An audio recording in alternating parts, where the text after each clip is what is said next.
Alright, what's up guys? It's K Central here, and I am back with another Kingdom Hearts 3 discussion video for you guys today. Oh man, is this one a doozy. Because in this video, we're going to be talking about the epilogue to Kingdom Hearts 3 in here. Oh man, this one gets really insane. Like, I didn't expect anything like this to happen. Holy shit. So, since we got a lot of stuff to talk about with this right here, why don't we just get into it? Also, spoiler warning, if you have not finished Kingdom Hearts 3 or have seen the epilogue or secret movie yet. I don't think I really need to say that per se, but, you know, just be warned. We're getting into major spoiler territory right here, so look out. So, yeah, with that out of the way, let's just get into it. So, holy crap, dude. What the fuck was that? What the actual fuck was that, dude?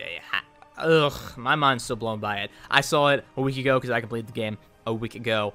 I'm still dumbfounded by it, like, what the hell is going on? So, before we start talking about it fully, I think we should just discuss what exactly happens in it first, so let's do that. So, it starts in the Keyblade graveyard with Lucio walking around out there, you know, it shows his Keyblade going to the ground, first things first, or the Master Keyblade, whatever you want to call it.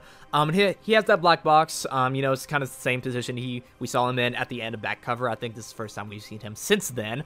I don't remember seeing him anywhere else in Kingdom Hearts 3, so this is the first time we've seen him in a little bit. It kind of made me mad that they didn't reveal what the black box was in Kingdom Hearts 3. It seemed like they were setting that up as like a big plot point in the game, and they didn't really do anything with it. So, you know, the more is just kind of setting up for the next saga with that. I wish he would have been more clear about that, but whatever. He then summons the foretellers into the Keyblade graveyard, you know, to talk to them and stuff. And Alba is not there. We'll get into that in a second. So there's a reason she's not there, it seems like. And then Ira comes up there and saying, like, oh, why did you summon us back? And that he says he looks different.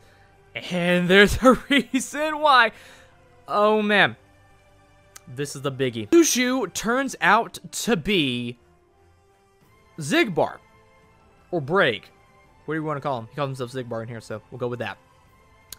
He was Lucio this whole time. Or at least a version of him. We'll get into that in a minute. Holy shit! So again, like he mentioned before, he says that the old version of him was cast away a long time ago, so I'm guessing this is the different looking version of Lucio, but it's still him underneath it all. And then I said, it's like, why did you summon us here? And he says that he had a role to play, and after all these years, it's finally been done. Then pans to a shot of Pete and Maleficent on some cliff, something like that. Okay, maybe their roles were more important than I thought they were. You know, it's been kind of a meme with me that I always think that their roles aren't really that important. They're just there most of the time. I guess not. I guess they're a much bigger role than I thought. Whatever, it cuts back to Lucio or Braig, whoever the fuck it is now. He says that it looks like Ava didn't make it, and he says that she had a role as well, and she fulfilled it too. I wonder what he means by that. Something along the lines, I guess. I don't know. We'll talk about that a little bit. And they're asking him what his role was. He didn't explain that either. And then he's like, do you like long stories? And it shows a little shot of the box right there. And then it cuts back to Young Master Ericus and Young Master Xehanort in the chess room. It shows them at the end of the chess game that they were playing over the course of Kingdom Hearts 3, you know, just kind of corresponding to the big battle that was going on between the 7 Lights and 13 Darknesses in Sora and stuff like that. You know, that was kind of a big thing in this game. Ericus is all like, oh, I heard about this new game that we can play, and he starts rearranging the pieces on the board, and it turns out that there are now 7 black pieces on the board now instead of 13, and those 7 black pieces are of the foretellers. It seems like, you know, has all their symbols on the thing, and there's one little thing with a heart in the middle. I don't know exactly what that is. Maybe it's Lucio, maybe it's someone else. I don't know. He then takes the piece that represents Sora, and he says, just watch, slams it on the chessboard, and that's where it ends. So, wow, do we have a lot of stuff to unpack here. Holy shit. So, let's just get into it.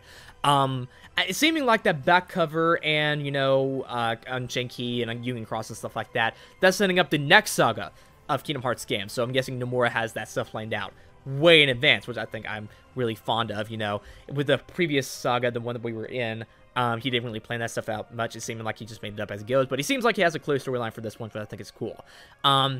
You know, they didn't really talk about that back cover and Union Cross stuff much in Kingdom Hearts 3, aside from a couple things like Maleficent and Pete looking for that black box and the thing with Ephemer at the end in the Union Cross dance, which, by the way, that was the most badass thing ever. I really appreciate what they did with that. That was really freaking cool. My mind was blown by that. But anyways, you know, we now know Lucio is Braig, or Xigbar, whatever, you know, Braig as a somebody, you know what I mean? So that has a lot of implications. Just wow, that changes a lot of things. It changes everything. You know, it changes a lot of Birth by Sleep. You know, he was a big part in that game as well, so that changes a lot of the dynamic in that game as well.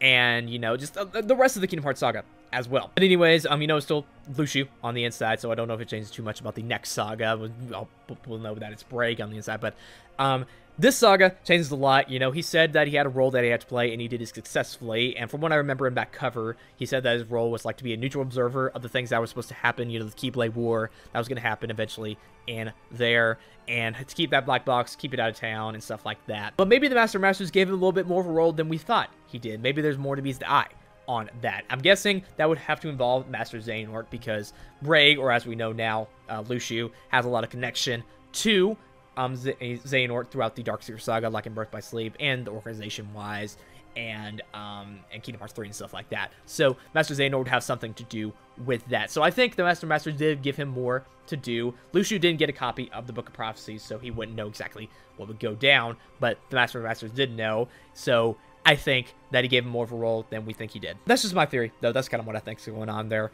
Let's also talk about Ava as well, because she is not present during this cutscene either. She plays a very important role in Union Cross and back cover. She's the founder of the Dandelions, the people who were there trying to stop the Keyblade War from happening. And ultimately she ended up causing it, you know what I mean? Because she thought Lucio was the traitor during that whole thing, and she attacked him, which ultimately ended up starting the Keyblade War. And she's also a person who got a copy of the Book of Prophecies as well, so that's really important to note there too. But who knows what's going on with her? I really don't know exactly what's going on with that, why she's not there. We will figure out when the next Kingdom Hearts game comes out, but for right now, I really don't know why exactly she's not there. There's many theories going around about that too. And that fucking black box, man, are we ever gonna figure out what's in that thing? Because goddamn, well, that's a big fucking mystery right there. They're setting up so much stuff for the next Kingdom Hearts saga and Union Cross and stuff like that. So I should be playing it more. I don't really play it that much because, you know, I'm not really big of a mobile guy. But goddamn, if it's not important to the Kingdom Hearts story, you know, we thought it was going to be important to Kingdom Hearts 3, but it turns out next Kingdom Hearts game. So be sure to look out for that. Make sure to subscribe to Everglow for the updates on Kingdom Hearts Union Cross if you don't want to play it. You know, there's a bunch of shit going on with that.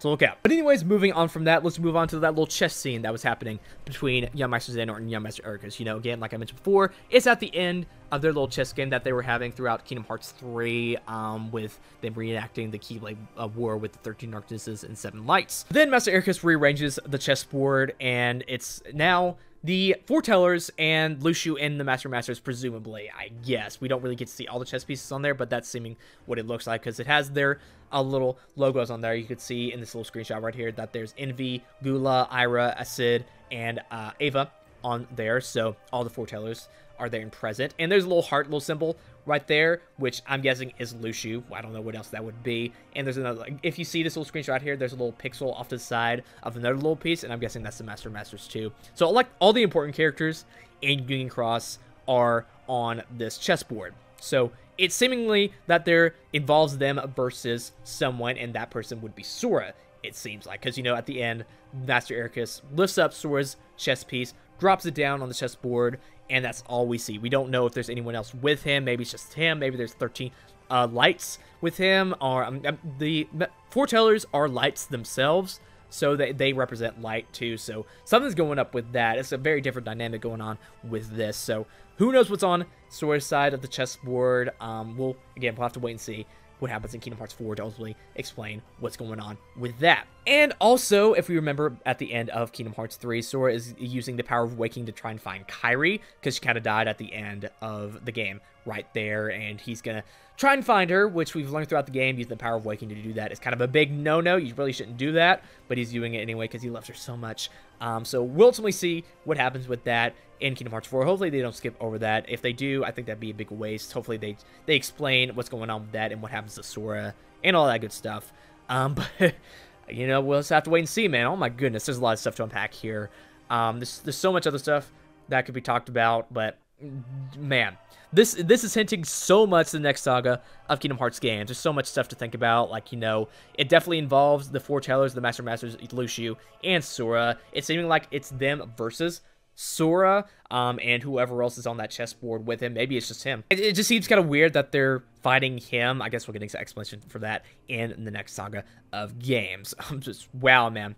there's just so much to this thing, man. I can't wait to see what's going to be happening in the next saga of games. Since so much towards it, they have a lot planned for it. It seems like, you know, Nomura said in the past that we're going to be dying for the next Kingdom Hearts game. And yeah, we pretty much are. They leave a lot of stuff up in the air and a lot of questions to be answered. You know, I'm excited for what's going to be happening next. Hopefully it's going to be as good as the last saga. You know, they're just getting started with Kingdom Hearts here. So we're going to be going full speed ahead into the next saga, and I can't wait to do it. Hopefully it'll be sooner rather than later when we get the next Kingdom Hearts game. You know, that'd be best. You know, Nomura has to go direct Final Fantasy VII Remake for a little bit, but then he can go back to directing Kingdom Hearts 4 or whatever it's going to be called, and we'll get our fix of Kingdom Hearts goodness. So make sure to be excited for that. You know, we have a lot of stuff to talk about before then, and it's just going to be an amazing time. It really is. So that's all I want to talk about with you guys in this video. Tell me down in the comments below your theories on what you think this epilogue means. What kind of stuff do you think is going to be happening in the next Kingdom Hearts saga? And what do you think happened to Ava? What do you think about Brig being Lushu? And what do you think about that chessboard? What do you think that all means? Tell me down in the comments below your theories on what this all means. Also, make sure to subscribe, like this video, and follow me on Twitter, because that'd be really awesome if you did. This has been KA Central, and I will see you guys later in the next video.